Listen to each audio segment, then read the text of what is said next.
Hi, this is the presentation for the final project, and my project is about crimes in London. My name is Natalia Soika, and I was the only member of my group. So I used the Zeppelin notebook. The data sources were Kaggle and the London government, the UK government. I used three tables. The first table, outcomes, contains data about crimes that happened in London from mid 2014 to mid 2017, and the data is split by month, year, and borough. And then the street table actually is also data that is split by month, year, and borough in London, but it contains criminal incidents. The difference between crimes and criminal incidents is that sometimes the crime is not followed through. There was no crime ID assigned, and in that case, I would just find the criminal incident here in the street table. But if it gets a criminal ID assigned, then I would find it also in outcomes. So the difference is actually, I think, that criminal incidents without a crime ID are just dropped, whereas criminal incidents with a crime ID are actually followed through in the system legally. Then I had the population data about the different boroughs in London, which is based on the Census 11 data. Three questions that I had to answer, or that I chose to answer, was, first of all, so what are the boroughs that have the highest crime rate in London? And secondly, with regards to the population of those particular boroughs that have a particularly high crime rate, are there any differences that would explain why the crime rate is higher? And the third question that I wanted to answer was, so among the top crime-ridden boroughs, what type of crime was happening the most, or the most frequent? I think it's in English.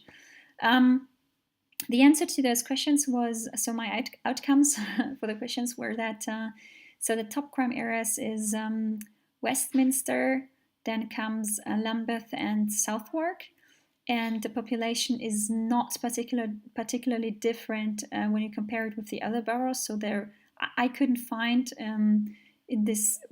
through this data in this short time a factor that would explain why those boroughs have such a high crime rate in comparison to the other boroughs. The third question, so with regards to the crime types, for Westminster, the top crime type is actually other theft, and the second, followed by violence and sexual assault. And for Lambeth and Southwark, it's the top crime type is actually violence and sexual assault through all the years. So there are three things that I wanted to share with you that I found out and I found quite useful. First of all is a query.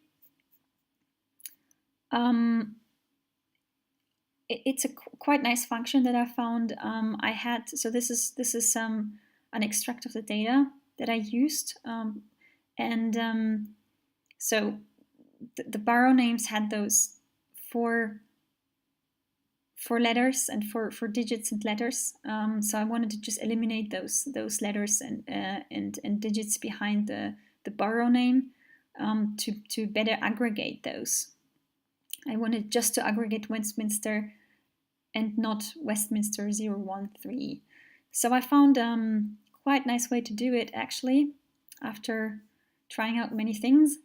So I created a new column for this and named it. But the most important thing here is that the regex expression replace is a really cool function where you give it a column and then you tell it to look for a specific pattern. So in this case, I asked it to look for a pattern that exactly has 3 digits followed by a capital letter, and replace that type of pattern by nothing in this case. That worked well. The second function that I wanted to show you that I found quite useful was the window function. Here, a lead function. I wanted to calculate a crime change rate. So I wanted to divide for each borough the amount of crime from the current year through the previous year. But this for each borough, so that it would restart for Lambeth to divide the current year through the previous year. So for this, there is really a cool function, the lead function. There is also a lag function. So you give it a column again, you give it a window. So in this case, 1, because I wanted to have this year divided by the previous year. So current divided by previous is just 1. And then you give it a default value, and you have to give it an over specification here. And this expression, in this case, my bracket is here. So this expression is somehow very important. Without it, doesn't run. Yeah, but it's a really quite nice function. It's quite cool. Then the last thing I wanted to share is I had a notebook crash on Zeppelin, and actually, even after restarting the servers several times, I couldn't recover it. The notebook would freeze. The reason was that I overloaded a visualization with too many data points, and so even after restarting Zeppelin and reaccessing the notebook, it would always freeze, and I wouldn't be able to scroll through it or copy it into another notebook. So I actually lost the work. But I found out that Zeppelin Notebook has quite a nice API. So what you can do through a REST call, you can access each notebook that you created, and you can download each notebook in JSON format. And then you can work or exclude a particular paragraph in the JSON file. So delete it and then upload the changed code into Zeppelin Notebook again as a new notebook.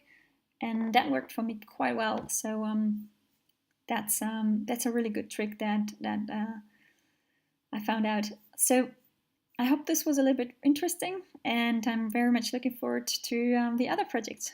Thanks, bye.